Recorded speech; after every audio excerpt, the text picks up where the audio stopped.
తర్వాత ఇతన్ని జడ్జి గారి ముందర ప్రొడ్యూస్ చేసి తదుపరి రిమాండ్ తరలిస్తారు.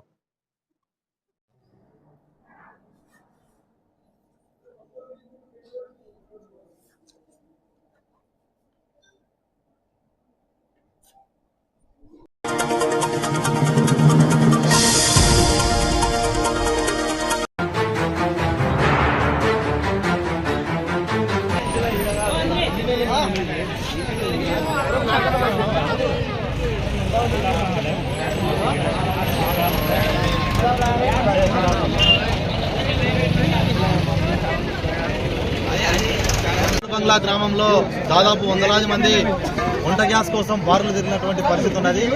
అయితే జిల్లా కలెక్టర్ గారు ఎక్కడ కూడా వంట గ్యాస్ సమస్య లేదు, అన్ని గ్రామాల్లో కూడా వంట గ్యాస్ అందుబాటులో ఇచ్చామని కలెక్టర్ గారు చెప్తా ఉన్నారు.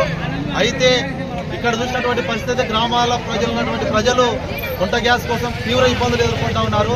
దాదాపు నెల రోజుల క్రితం బుక్ చేసినటువంటి వంట గ్యాస్ ఇప్పటికి కూడా రాలేదంటే ఈ ప్రభుత్వంలో ఉన్నటువంటి అధికారులు ఏ విధంగా ఉన్నారో అర్థమవుతా ఉంది. జిల్లా కలెక్టర్ గారు ఖచ్చితంగా వంట గ్యాస్ను పక్కదారి పట్టించకుండా, మాఫియా జరగకుండా, లేకపోతే వంట గ్యాస్ గ్రామ ప్రజలకు అందే విధంగా చర్యలు తీసుకోవాల్సిన అవసరం ఉంది. గత 15 రోజుల నుండి బుక్ చేసినటువంటి ఏదైతే వంట గ్యాస్ లబ్ధిదారులకు ఈరోజు గ్యాస్ రాకపోవడం వల్ల కేజీ రోడ్డు జూపాడు బంగ్లా మండలంలో వందలాది మంది కూడా ఆందోళన కార్యక్రమాలు నిర్వహించడం జరిగింది. తక్షణమే హెచ్పీ గ్యాస్ యాజమాన్యం గ్రామ ప్రజలకు వంట గ్యాస్ అందించడానికి చర్యలు తీసుకోవాల్సిందిగా మేమంతా కూడా కోరుతా ఉన్నాం. లేని పక్షంలో వంట గ్యాస్, హెచ్పీ గ్యాస్ ఎదుట పెద్ద ఎత్తున ఆందోళన కార్యక్రమాలు కూడా చేస్తామని కూడా తెలియజేస్తా ఉన్నాం. ఎం రమేష్ బాబు, సిపిఐ జిల్లా కార్యవర్గ సభ్యులు.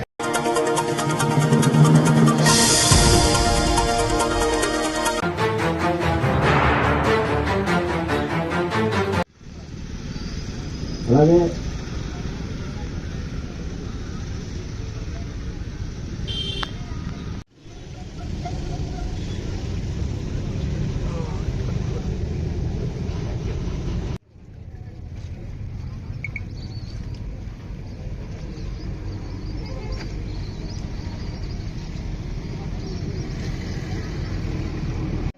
వారి విలువైన సమయాన్ని వెచ్చించి ఇక్కడ దాకా వచ్చిన ప్రతి ఒక్కరికి మేము మరొకసారి ధన్యవాదాలు తెలియజేసుకుంటున్నాం. మీకు ఆక్సిజన్ సిలిండర్ తీసుకుని ఉన్నాడు, ఆ వ్యక్తి నీటిలో ఆల్రెడీ ములుగుపోయిన వ్యక్తిని బయటకు తీసుకోవడానికి ఇప్పుడు దిగుతాడు. ఏమైనా సిగ్నల్స్ ఇవ్వాలంటే ఆ తాడుని ఎలా ఊపాలి అనే దాన్ని బట్టి ఆధారపడి ఉంటుంది. ఈ తాడు ఈ విధంగా ఊపితే బయటకు వచ్చేయమని, ఈ విధంగా ఊపితే మనిషి దొరికడం చెప్పి కింద ఉపయోగపడుతుంది. అందుకని బడ్డీ సిస్టంలో చేస్తారు. ఆల్రెడీ అక్కడ ఒక రెస్క్యూర్ని తీసుకురావడం జరుగుతుంది. తన ద్వారా సమాచారం అడగడం జరుగుతుంది. ఇంకా ఎంతమంది ఉన్నారు, మునిగిపోయారు ఏంటి అనేది.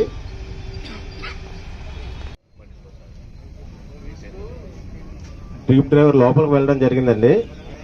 ఆల్రెడీ చూస్తున్నారండి. ఎప్పుడు కూడా బోట్లు అనేవి బడ్డీ సిస్టమ్ లో వెళ్ళడం జరుగుతుంది. ఇన్ కేసు ఒక బోటుకి పంచర్ అయినా లేకుంటే వేరే ఆర్ట్స్ ఏమైనా ఎదురైనా సరే అటువంటి సమయంలో ఏ విధంగా వాళ్ళకి రెండు బోట్స్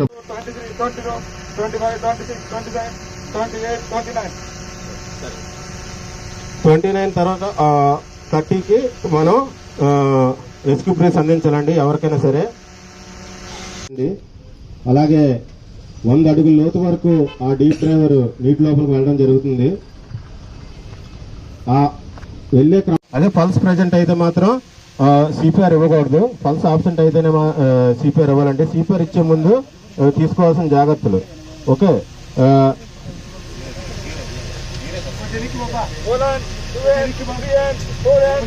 ఫస్ట్ ప్రతి ఒక్కరికి ఈ స్టెర్నమ్ నుంచి హ్యాండ్ ఏదైతే రైట్ హ్యాండ్ ఉంటుందో మాస్టర్ హ్యాండ్ ని కింద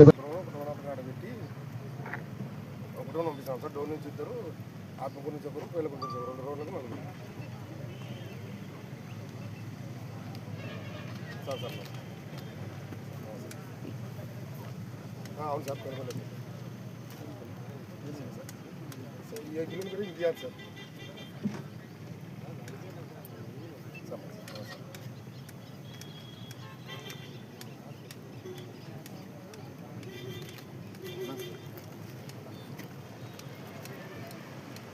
యూక్రెయిన్ ద్వారా ఎవరైతే విక్టిమ్ ఉన్నారో రికవర్ చేసుకోవడం జరిగిందండి. రికవర్ చేసుకున్న తర్వాత వాళ్ళు ఒడ్డుకు వస్తూ ఉన్నారు. అలాగే ఫస్ట్ ఎయిడ్ టీమ్కి MFR టీమ్కి అలర్ట్ చేయడం జరిగింది. వాళ్ళు ఎవరైతే విక్టిమ్ ఉన్నారో ఆ విక్టిమ్ని రికవర్ చేసుకోవడం జరుగుతుందండి.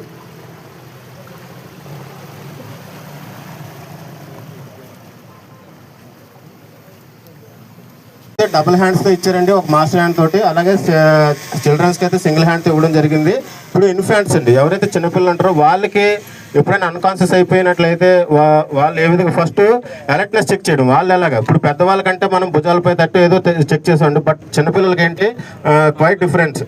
వాళ్ళకి చెక్ చేసేటప్పుడు మనం జస్ట్ పించ్ చేయాలండి, ఎక్కడైనా కార్లో కానీ లేదంటే చేతుల్లో కానీ ఎక్కడైనా పించ్ చేస్తూ ఉండాలి. పించ్ చేస్తూ మనం అలర్ట్నెస్ చెక్ చేయాలి. అటువంటి రెస్పాన్స్ లేదంటే చిన్నపిల్లలకి సిపిఆర్ ఇచ్చేటప్పుడు 2 నిప్పల్స్కి సెంటర్ మన మిడిల్ ఫింగర్స్ ఉంటాయి కదండి, మిడిల్ ఫింగర్స్ 2 నిప్పల్స్కి సెంటర్లో పెట్టి వాళ్ళకి ఈ విధంగా సిపిఆర్ అనేది ఇది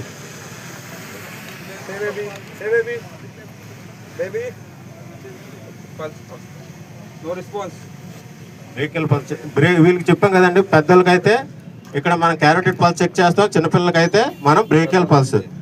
ఓకే, బ్రేకియల్ పల్స్ చెక్ చేసిన తర్వాత సిపిఆర్ వీళ్ళకి సిపిఆర్ సేమ్ సిపిఆర్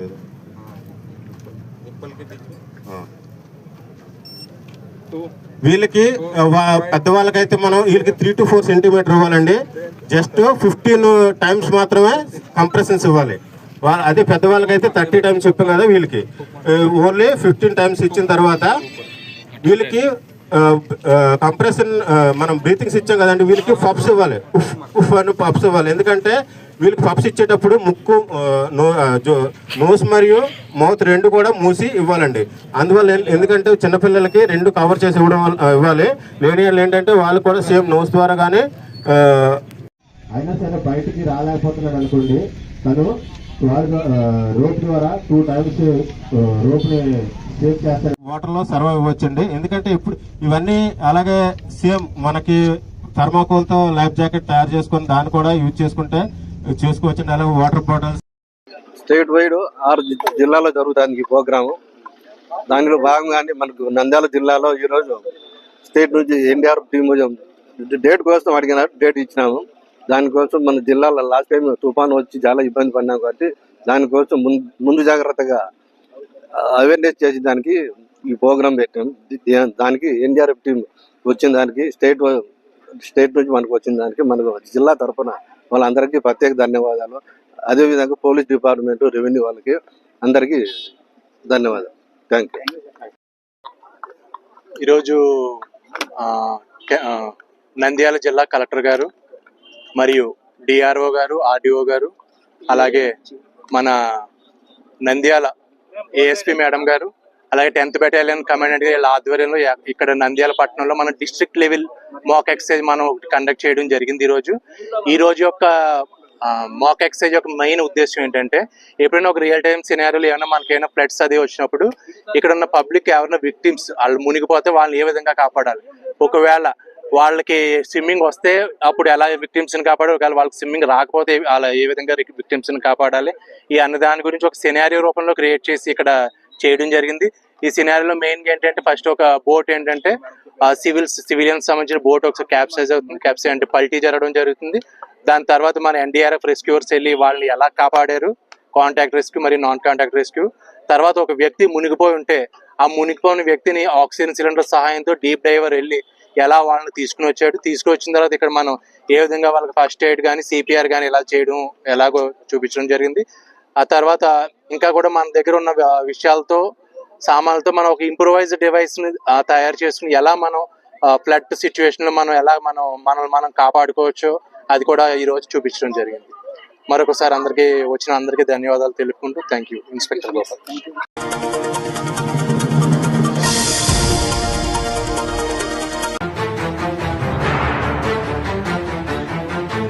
ఈ రోజు నుండి IPL 2026 సీజన్ స్టార్ట్ అయింది కాబట్టి ఈ క్రికెట్ బెట్టింగ్ ఆడే వాళ్ళ మీద, నిర్వహించే వాళ్ళ మీద, ఆన్లైన్లోను ఆఫ్లైన్లోను ఆడే వాళ్ళ మీద, నిర్వహించే వాళ్ళ మీద కూడా ఈ నిఘా పెట్టడం జరిగింది.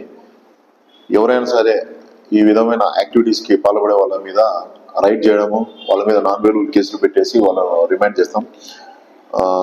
బయట ఎవరైనా బహిరంగ ప్రదేశాల్లో స్క్రీనింగ్ చేస్తూ లార్జ్ సంఖ్యలో, పెద్ద సంఖ్యలో ఎవరైనా గ్యాదరింగ్ చేస్తే వాటికి ముందస్తు అనుమతులు తీసుకోవాలా. ఈ హోటల్ రూమ్లలో కానీ, బయట ప్రైవేట్ హౌసెస్లో కానీ ఈ క్రికెట్ మ్యాచ్లు చూసుకుంటూ బెట్టింగ్ ఆడే వాళ్ళ మీద కూడా నిఘా పెట్టడం జరిగింది.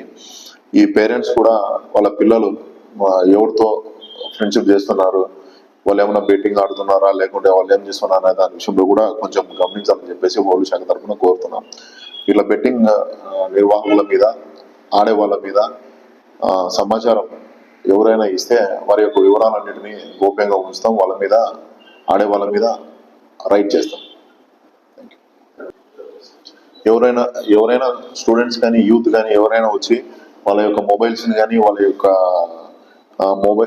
బైకులు కానీ తాకట్టు పెట్టుకుంటాం, డబ్బులు ఇవ్వండి అని చెప్పి ఎవరు వచ్చినా కూడా అటువంటి ఎంకరేజ్ చేయొద్దు అని చెప్పేసి, అటువంటి ఏమన్నా ఉన్నా కూడా మాకు సమాచారం ఇవ్వాలని చెప్పేసి పోలీస్ శాఖ తరఫున కోరుతున్నాం.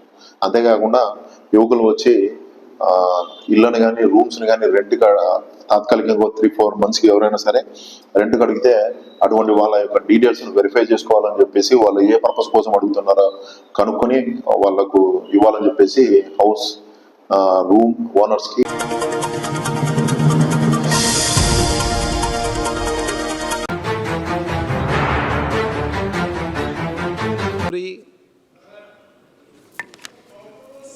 Sir, our country's training capacity is the strongest, sir. BSc Nursing Institutes have expanded from 1641 in 2014 to 2,500 now, sir. However, training is not a problem, but retention is a problem, sir. In spite of 2 lakh people per annum, nurses being trained, most of them are migrating to the other countries, especially UK, sir.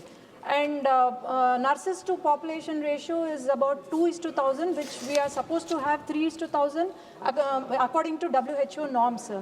So I would like to ask the Honorable Minister through you, sir, what is the reason behind migration of the nurses, if it is not for the pay or incentives, or what is the government doing to improve the retention, sir? Thank you. Sir, what we are trying to see to it that we increase the number of the trainees. That is what we can do. But we can't ask anybody. It's a democratic country. We can't ask that you have to serve here only and you can't go outside. They go because of the better future. And everybody wants to make their own career. But what we are trying to do is that we see to it that we increase the number of...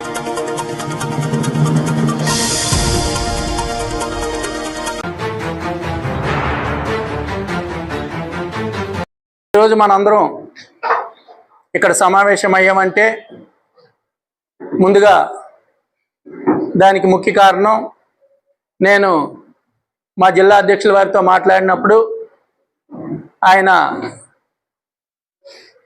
సంకేతం ఇస్తూ ముందుగా మా జిల్లా అధ్యక్షుల వారిని కూడా మనం సంప్రదించాలని చెప్పి మా ఇద్దరం మాట్లాడుకున్నప్పుడు నేను మన ప్రీతం నాయకులు రాంభూపాల్ రెడ్డి గారికి నేను ఫోన్ చేసిన వెంటనే ఆయన అలాగే మీరు మీ సమావేశాన్ని మీరు నిర్ద్వంద్వంగా ఏ విధమైన ఇబ్బంది లేకుండా మీరు పెట్టుకోవచ్చు, నా సహకారం మీకు ఉంటుంది, నేను మా వాళ్ళందరికీ చెప్తాను, ఈరోజు నేను ఊర్లో లేకపోయినా మీరు మీటింగ్ కండక్ట్ చేసుకోమని చెప్పి మంచి మనసుతో అనుమతి ఇచ్చినందుకు ముందు పెద్దలు రాంభూపాల్ రెడ్డి గారిని మనం అభినందించాలి. ఎందుకంటే ఆ రోజు నాకు అవ్వదు, వేరే పని ఉంది అని ఆయన అని ఉంటే మళ్ళీ నేను వేరేగా మార్చుకోవాల్సిన అవసరం వచ్చి ఉండేది. కానీ అలాగ అనకుండా మన క్రైస్తవ సమస్యల కోసం ఒక మనిషి వస్తున్నప్పుడు మనం వారికి సహకరించాలి. ఈ క్రైస్తవులందరూ కూడా మన వైఎస్ఆర్ కాంగ్రెస్ పార్టీ కుటుంబ సభ్యులని ఆయన ఆ రోజు ఇచ్చిన అనుమతి ఈరోజు మనం మాట్లాడుకోవడానికి ఇక్కడ ఒక వేదిక అయింది. ఇక మన క్రిస్టియన్ మైనారిటీ సెల్ కోసం ఒక 2 మాటలు నేను చెప్పే ముందు, అంటే ప్రెస్ వారు కూడా ఉన్నారు కాబట్టి ముందుగా జనరల్ విషయాలు కూటమికి సంబంధించి మన పార్టీకి సంబంధించి మాట్లాడిన తర్వాత నేను మనందరం మళ్ళా మన కమిటీ విషయాలు మనం మాట్లాడుకుందాం. ఈ కూటమి ప్రభుత్వం ఏర్పడిన దగ్గర నుంచి కూడా ప్రజలకు పారదర్శక పరిపాలన అందించాలని చెప్పి ఒక ఉద్దేశాన్ని పక్కన పెట్టి వారి ప్రత్యర్థులైన వైఎస్ఆర్ కాంగ్రెస్ పార్టీ నాయకులను అందరినీ కూడా ఏదో విధంగా ఇబ్బంది పెట్టాలని కక్ష సాధింపు చర్యల్ని ఈ కూటమి ప్రభుత్వం వచ్చినప్పటి నుంచి కూడా ఈ యొక్క వైఎస్ఆర్ కాంగ్రెస్ పార్టీ నాయకుల మీద చూపిస్తూ వైఎస్ఆర్ కాంగ్రెస్ పార్టీని ముందు నిర్వీర్యం చేయాలని చెప్పి మా పార్టీలో పెద్ద నాయకులందరినీ కూడా ఏదో విధంగా అక్రమ కేసుల్లో బనాయించాలని చూస్తుంది. ఇది ప్రజాస్వామ్యంలో చాలా చెడు సంప్రదాయం. ఈ ప్రభుత్వంలో ప్రజల యొక్క పరిపాలనని గాలికి వదిలేశారు. అదేవిధంగా మనందరం గౌరవించే అంబేద్కర్ గారు రాసిన రాజ్యాంగాన్ని పక్కన పెట్టి రెడ్ బుక్ పేరుతో వారు సొంత రాజ్యాంగాన్ని రచించుకొని వారి యొక్క విధానాల ద్వారా మనందరినీ ఇబ్బంది పెట్టాలని చూస్తూ ఒక అరాచకాన్ని సృష్టిస్తున్నారు. అదేవిధంగా ఎవరైతే ప్రజలను రక్షించాలో ఆ పోలీస్ వ్యవస్థే నిర్ణయం అయిపోయింది. ప్రభుత్వం చేతిలో కీలుబొమ్మల్లాగా పోలీసులు మారిపోయారు. వారికి అనుకూలంగా లేని పోలీసుల్ని ఇప్పటికే ఒక డిఎస్పీ స్థాయి క్యాడర్ అధికారుల్ని 190 మందిని డీజీపీ ఆఫీసులో ఖాళీగా కూర్చోబెట్టి పోస్టింగ్లు ఇవ్వకుండా ఇప్పటికీ జీతాలు ఇస్తూ ప్రభుత్వ ధనాన్ని వృధా చేయడం జరుగుతుంది. అదేవిధంగా 16 మంది ఐఏఎస్లకి ఐపీఎస్లకి ఎక్కడ పోస్టింగ్ ఇవ్వకుండా వారందరినీ అలాగా సస్పెన్షన్స్లో ఉంచి వారందరి సేవల్ని వాడుకోకుండా కక్ష సాధింపు చర్యలు వారి మీద కూడా సాధిస్తూ కొంతమంది వైఎస్ఆర్ కాంగ్రెస్ పార్టీ అధికారంలో ఉన్నప్పుడు బాగా పనిచేసిన ఐపీఎస్ ఆఫీసర్ల మీద కేసులు పెట్టి ఐపీఎస్ ఆఫీసర్లనే జైల్లో పెట్టిన ప్రభుత్వం ఏదైనా ఉందంటే అది ఒక ఆంధ్రప్రదేశ్లోనే ఈ విధంగా జరుగుతుంది. అదేవిధంగా ఇంకా ప్రజలకి న్యాయం చేయవలసిన కోర్టులను కూడా వారు మేనేజ్ చేస్తూ కోర్టుల్ని తప్పుదోవ పట్టిస్తూ వారు ప్రజలకి ఎంతో కీడు చేస్తూ వైఎస్ఆర్ కాంగ్రెస్ పార్టీని అనగదొక్కాలని ఒకే ఒక సింగిల్ ఎజెండాతో ఈరోజు ఈ ప్రభుత్వం నడుస్తుంది. రాష్ట్ర ప్రభుత్వం ఒకవైపు అయింది, సంక్షేమాన్ని గాలికి వదిలేసింది. అక్కడున్న ఎమ్మెల్యేలు ఎంపీలు మంత్రులు అందరూ కూడా ఎక్కడైతే ల్యాండ్ ఉంటుందా అని చెప్పి భూ కబ్జాలకు వెళ్తున్నారు. ఎక్కడైతే శాండ్ ఉంటుందా చెప్పి అక్కడ తవ్వుకుందామని, ఎక్కడైతే లిక్కర్ షాపులు పెడదామని చెప్పి అక్కడికి వెళ్ళి లిక్కర్ షాపులు పెడుతున్నారు. ఎక్కడైనా లిక్కర్ షాపులు ఉంటే ఆ పక్కన ఏమైనా బెల్ట్ షాపులు పెడదామని చెప్పి ఆ బెల్ట్ షాపుల్ని ప్రోత్సహిస్తున్నారు. ఈ రాష్ట్రంలో పేకాట క్లబ్లు ఎక్కువైపోయి, గుర్ర పందాలు ఎక్కువైపోయి, కోడి పందాలు ఎక్కువైపోయి ఇవన్నిటినీ కూడా ఈ రాష్ట్ర ప్రభుత్వంలో ఉన్న పెద్దలే నిర్వహిస్తూ ఈ రాష్ట్ర ప్రభుత్వానికి చెడ్డ పేరు చేస్తున్నారు. ఈ కూటమి ప్రభుత్వం ఎన్నో హామీలను ఆ రోజు ఈ రాష్ట్ర ప్రజలకు ఇచ్చింది. సూపర్ 6 పేరుతో ప్రజల్ని మోసం చేసి ఈరోజు అధికారంలోకి వచ్చింది.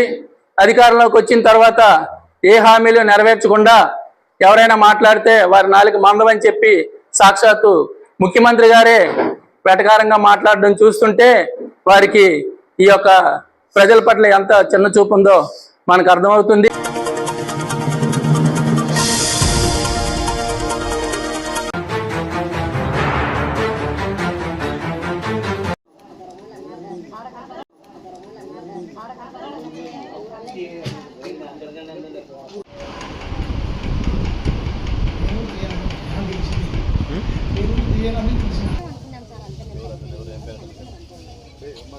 ఉన్నాడు ప్రేమించుకొని పెళ్లి చేసుకున్నారు సార్. వాళ్ళ భార్య భర్త గొడవడి వాడిని ఆమెని ఇంటి దగ్గరనే పొరసనికి పోయినాడు. పొరసనికి పోయింటే వీళ్ళ అమ్మ దగ్గరికి ఆత్మరక్షణ కోసం వచ్చింది. అది వచ్చిన పాప వాళ్ళంతా ఇంటి విపక్కల వాళ్ళని లేపింటే సరిపోయిండు. సరే వాళ్ళమ్మ దగ్గరికి పోయేసరికి వాళ్ళమ్మ ఎదురుగా పోయి ఏ లంజా నా పిల్లలు పంపించా పంపించామంటే పొద్దున్న వచ్చారు పోనైనా నేను గట్టిగా నింది ఏంది లంజా మాట్లాడతామంటే వచ్చారు పోరా అంటే నన్ను వరే అంటావని వచ్చింది సార్. 4 కోట్లు వచ్చినాడు. అంటే అందరూ ఒకే చోట ఉంటారు. మేము పోయి అందరం ఇడిపించి వాడిని కొట్టి పంపించినాం. ఆ పిల్లనే వరుసనికి పోయినాడు ఇంటికాడనే. ఇంటి దగ్గరనే వరుసనికి పోయింటే ఆ పిల్ల వచ్చింది ఇడికి వాళ్ళమ్మ కాడికి. వాళ్ళమ్మ దగ్గరికి వచ్చి వాళ్ళమ్మ ఇంకా పిల్లని కాపాడని కానీ తల్లి పిల్లని అడ్డబెట్టి తల్లి ముందు పోయింది. కొట్టనికి పోయినాడు. పొడిచి దగ్గరికి పొడిచినట్టు పొడిచి ఇంకా తీర పడిపోయేటప్పుడు మా నన్ను పొడిచినాడమ్మని పడిపోయింది. మేము పోయి అందరం చూస్తాం పొడిచి రక్తం అంతా కారిపోయి పాస్ కూడా పిల్లకి ఏం కాలేదు సార్. ఏం పేరమ్మా ఇతని పేరు? ఎవరి పేరు సార్? సునీల్ సార్. అట్లా పేరు. ఏం చేస్తుంటాడమ్మా? Painter sir. బిల్డింగ్ చేస్తుంటారు సార్. వాళ్ళ భార్య ఏం చేస్తుందమ్మా? వాళ్ళ భార్య ఇంట్లోనే ఉంటారు సార్. ఏం పేరమ్మా? ఇస్తేరా. వాళ్ళ భార్య మొత్తం గొడవ పడుకుంటున్నారు. గొడవ పడి ఇంకా ప్రతిసారి అట్లే జరుగుతానండి. కానీ అయితే ప్రాణాలు తీసినారు సార్. వాడు ఇద్దరు భార్య భర్త కొట్లాడుకున్నారు. అమ్మకాడికి వచ్చింది ఆ పిల్ల ఉరుకుంటా. ఉండూరులో ఉంది కాబట్టి తల్లి వచ్చినందుకు అట్లా చేసినారు సార్. అది మొన్న మాటకు వాడు ఉపయోగించుకొని నన్ను వరే అంటావాను అని కత్తితో వచ్చినాడు. ఇంటికన్నా ఆ పిల్లనే చంపుతారు. ఆ పిల్ల పరువును వచ్చేసింది ఇక్కడికి మాకు వచ్చింది. పోయి నేను ఆటోకి ఎత్తుకొని వచ్చినాను సార్. ఎన్ని కోట్లు పొడిచినాడమ్మా? 4 కోట్లు సార్. ఒకటి చెస్ట్ భాగంలో ఇక్కడ 3 కింద. ఎంత పొడిచినాడమ్మా? కత్తి కూరగాయలు కట్ చేసిన కత్తితో. అల్లుడే సార్. అది కాడికి దొరికొచ్చుకునేది కొట్లాడినారు రాత్రి. మనకు